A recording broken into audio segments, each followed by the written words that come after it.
来看今仔强烈大陆冷气团落南，温度会愈来愈低。拜六到礼拜透早上寒，气象署是预测讲到时阵各地低温只有7度到11度。那水汽有够，3500公尺以上的山区都有机会会落雪。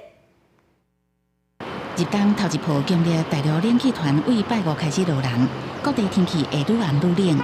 国家南方云系向北边偏煞，嘉南、北海岸、恒春半岛一甲大台北会落地渐阵雨。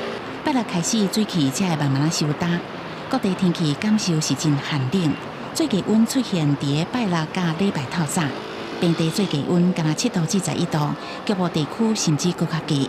温度是一路逐渐的下降哦，到了礼拜天的清晨，北部在台北这个区域，可能甚至会出现11度左右的低温哦。那不过水汽偏多的时间点其实是在今天哦，明天之后水汽就会逐渐的减少，所以目前的预报趋势来看的话，要有降雪机会哦，其实是在今天到明天的清晨。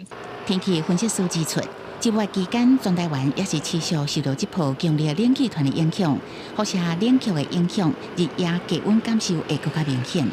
对大冷空气散入了后，各地落雨机会会降低。